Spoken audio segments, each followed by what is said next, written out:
Another day, another grind, and today this is the finals of the losers, and that doesn't mean that I don't appreciate those players. Those players are great, but they called it themselves.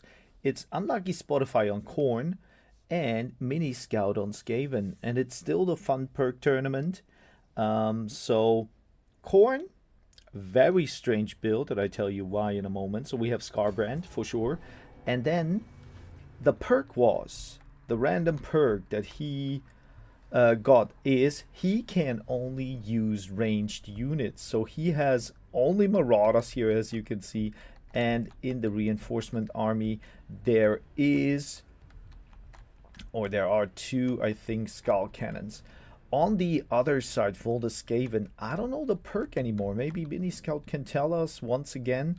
But he has the Warlord and the Packmaster, and then a couple of Red Ogres, then Clan Red Spears. I think, yeah, then Wolf Rats over here, and yeah, let's get into it. So first of all, of course, the dance starts, movement starts, and we are on point number 2. Each and every faction takes their home point, and we have immediately striking Night Runners here, getting crunched down by those Marauders here. They're just crunching. They don't throw their weapons. They're just meaty riders.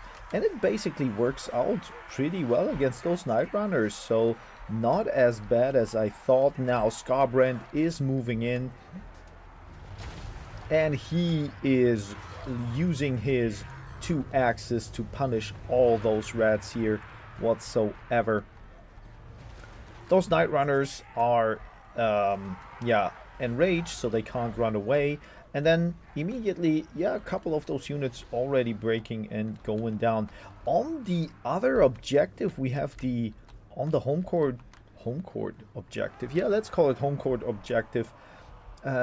We have the Marauder Horsemen here going for point number 1 as well. So we have now a double cap, and the rats have the middle point for now.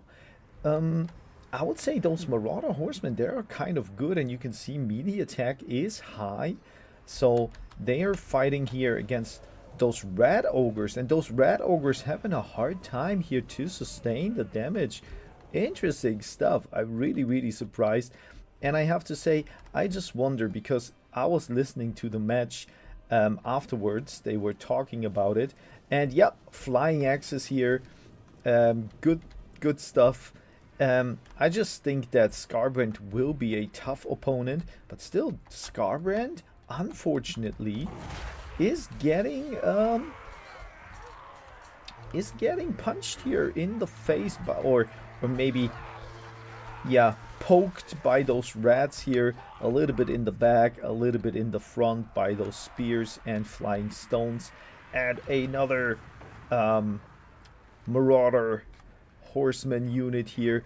Now slowly but surely those Marauders losing their ammunition, so they are really they're going to be crucial here, maybe with some charges. We have another Rampage here, and that is really good tech here. The Warlord has to fight here in the middle, as well as the Packmaster, and Scarbrand is surrounded by all those little rats here. It's not favorable, but it buys time, right? Point number 1 now, objective number 1 is slowly but surely focused by the rats, and it's changing slowly for the Clan Rats. I'm not sure. The Red Ogres.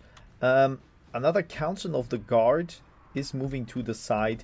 And Scarbrand, where is his big ability where he can, I think, regenerate, wasn't it? Or is it someone else? I mean, you should bring that for sure.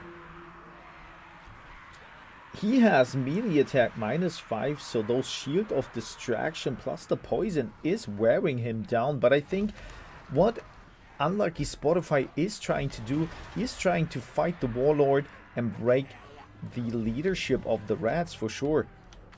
Nonetheless, point number 2, still in the clutches of the Reds, and I think that they have more capture weight possibilities and capabilities here. The Marauder Horsemen, yep, they're standing here shooting into other units. It's necessary to hold the point as long as possible, because I'm not sure if, unlucky Spotify, he has more mobility, yeah?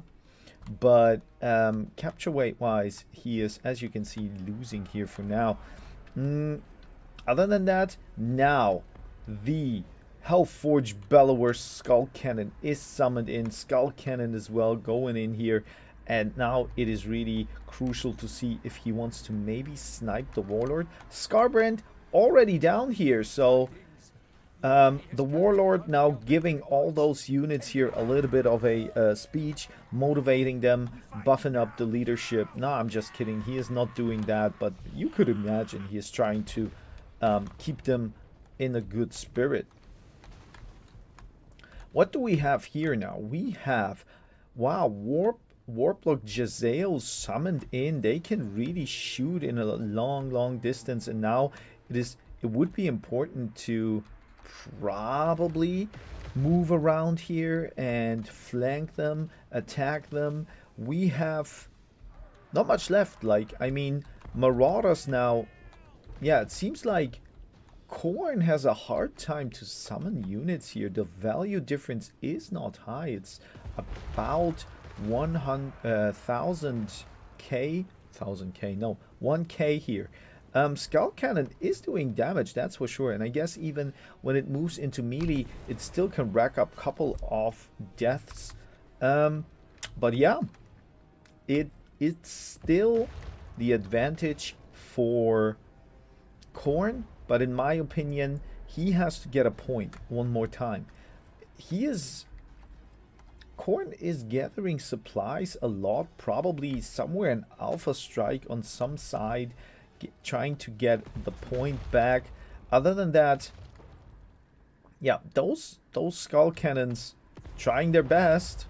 Yes, can they break those Plaguemon sensors here? I'm not sure. We will see.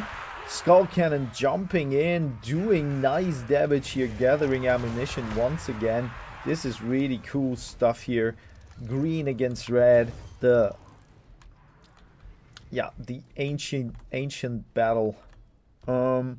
Complementary, isn't it? I think they're complementaries. Complementary colors. Other than that, yes, we have the typical, yeah, there it is. The Alpha Strike. And I guess that Spotify can even summon one more unit here, or two, if he has them.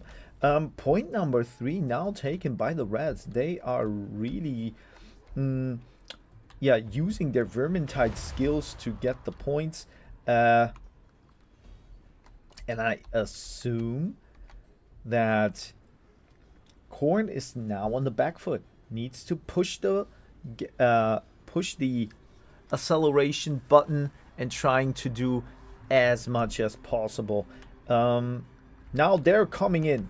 So what is the plan here with those Marauders? They're running through those units and kind of, yeah, getting stopped by them. So I don't know if that was the engage he wanted, right?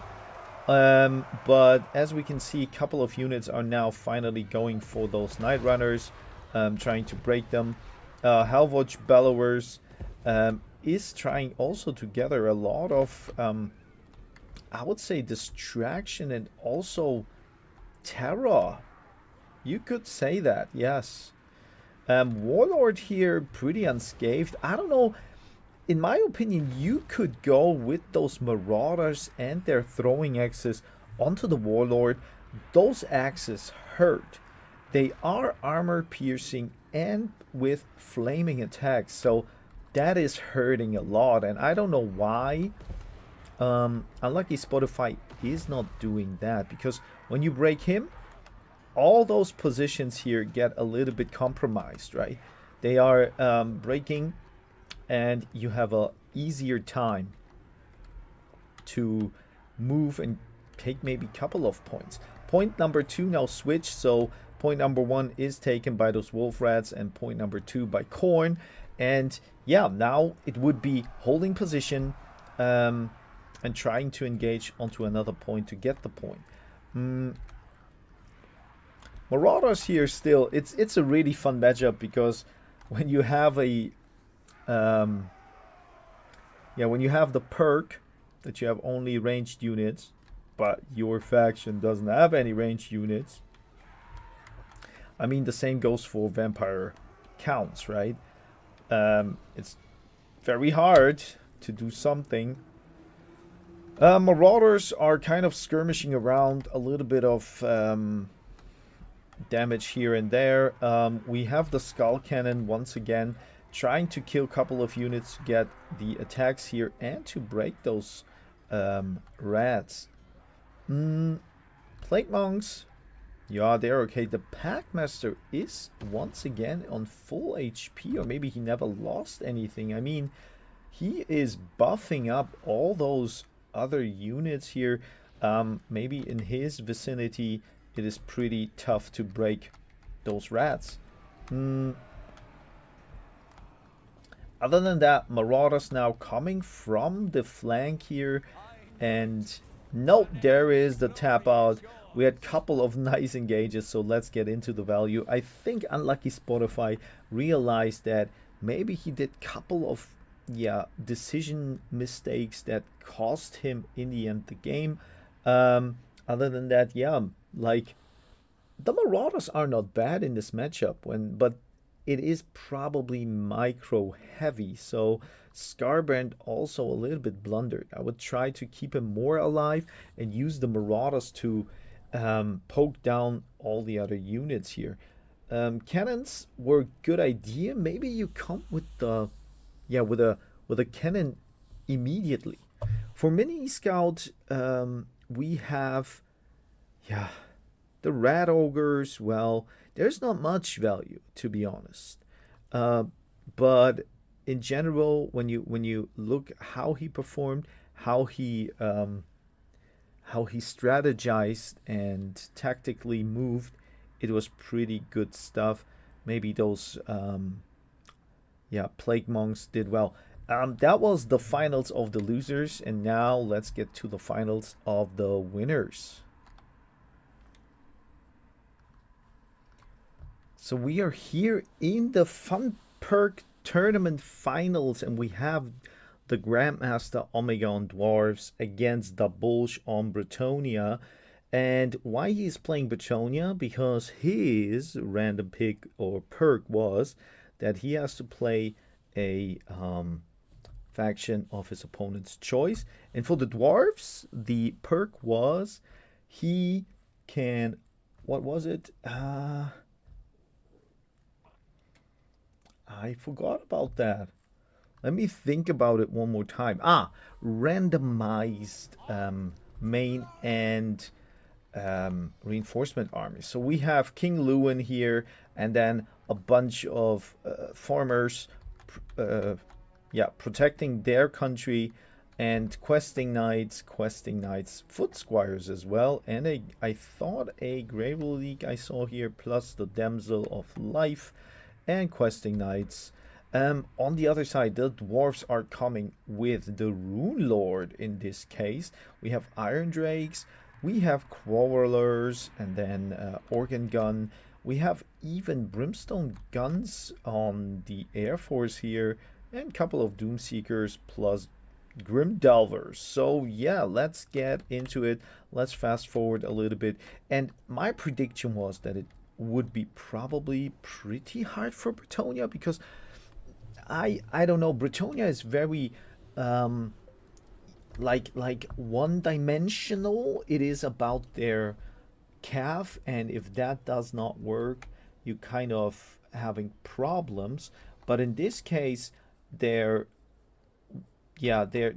advantage is really seen. So the Bulge is immediately taking all 3 points. And those gyrocopters, yes, they can do a little bit of damage, but immediately what the Bulge is doing, he is hiding his questing knights in the forest, so they're kind of hidden and are not a target or bad target here.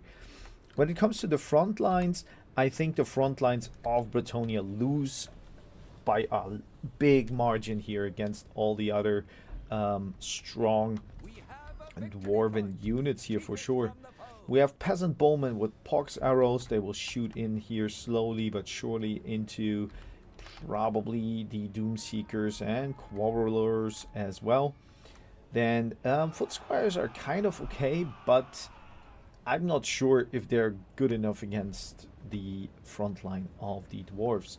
Now, Omega is moving his gyrocopters on the other side to try to break those peasants here with the fire, but it is really important to get the points, right? And that is now, you can see the Thunderers getting attacked from the side. So nice engage here from the flank by the questing knights. Good stuff by the Bulge. Really, yeah, he oversees the battleground in a good manner. And he also went with the other questing knights, kind of forgotten in the woods, onto the organ guns, right? Immediately, Omega is summoning another Grudge Rakers, the Thunderers here, that are shooting into the questing knights, plus Longbeards are now moving in, and we have the Trollhammer torpedoes as well. But it is too late. The units can't run away. The organ gun is basically offline. Yes, you can try to get there once again, but the damage was already done. And overall, I didn't even expect that, but the frontline positions here by the dwarves are compromised by all those riders, by all those pox arrows here. And of course, King Lewin is a beast. He is taking the Rune Lord here by his fist, and his steed, the Griff, is also nibbling on the head of the Rune Lord. We could see here before that there was a nice heal onto the knights, and all those units are going down. Even those dwarf warriors, they're not the best against those questing knights here. Those questing knights are shock cavalry, and the dwarves basically don't have anything that has shields and long weapons against large units. So now it is really all about maybe getting a bit footing here, right, with the units that you have. Omega is summoning in a lot of units one by one. They're coming out. Knights Errants here, they're doing a great job. They have those ones are maybe not that effective, but on the battlefield, how the Bulge is using them were pretty good. Rune Lord probably will be going down soon, and King Lewin here, he is enjoying the scene. He is probably also surprised that all those dwarves kind of like running away. We have gyrocopters are, they are broken, in probably literally broken. Some are falling to the ground here. There was a try to get the heal onto the questing knights, but in my opinion, yes, maybe you shouldn't do that because those units are gone and it doesn't help at all.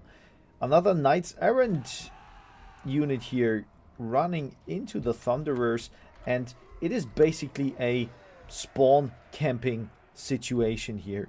The dwarves can't really get off their point. They can't really summon. Well, they could maybe summon something here and then go for point number 3, but the mobility of Bretonnia is just too good, right?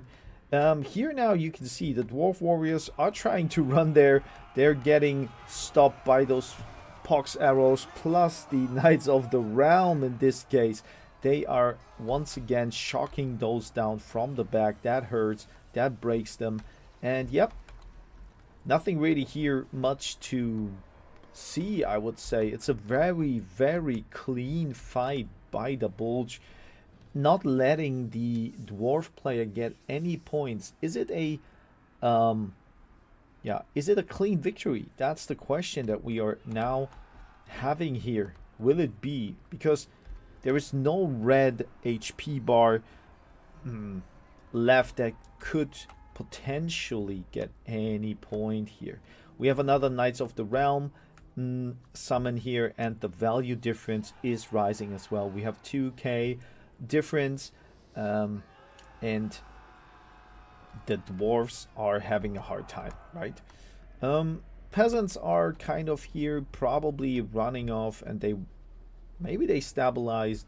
I'm not sure. Knights are in parking here just to support, but yeah, King Lewin, let's get into his value. His value is amazing, so nice use of King Lewin here, and he is now hunting for those gyrocopters. And yep, Iron Drake's kind of roasting here. A little bit of Hippogriff Knight, Hippogriff meat. I'm not sure.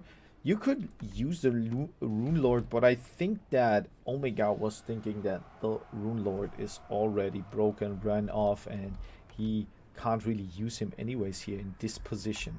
But that would be a nice possibility to snipe him down and maybe compromise the leadership even more. Longbeards here now fighting. We have the Grumbling Guard, Longbeards with great weapons. They are destroying those Knight Errant, but there is another Grail Guardian unit moving in, and that hurts from the back into the spines of those little warriors. King Lewin, yep, he is basically taking every shot like a dude, like a man, and is now finally running off. Probably, as I know, double. She will probably heal him up soon, and then everything starts from anew. Knights Errant parking here once again, but that's really amazing how good of a pressure that was to not even give the dwarf player any chances here. Yeah, Double just also one of those guys that is trying to play in higher tournaments, so that is like a easy breakfast for him. And we are closing in onto the last point here, the last couple of seconds, and the dwarves, let's fast forward here. Nothing will happen that we could think changes the outcome here. And yep, let's get into the dwarves value here. There is not much value. Well, those Doomseekers did okay-ish, and I would assume that couple of those yeah, of course the gyrocopters as well doing damage for sure. All the other summoned units, oh, those Trollhammer torpedoes, nice value here, so they survived long enough. And even a couple of those other units like those Slayers here did great. For the Bulge, I guess that his knights are the MVPs for sure. Not all of them, but when you think about it in general, he performed a very clean flanking and breaking, compromising the position, and all those other units that were summoned kind of supported the strategy of flanking, and the dwarves didn't have a chance. So yeah, this was the fun Perk tournament. We really enjoyed it. All of those guys kind of seemed like they were having fun as crazy. And this weekend we probably do another one. A little bit different, but same. So for now, I'm gonna fetch myself a green tea.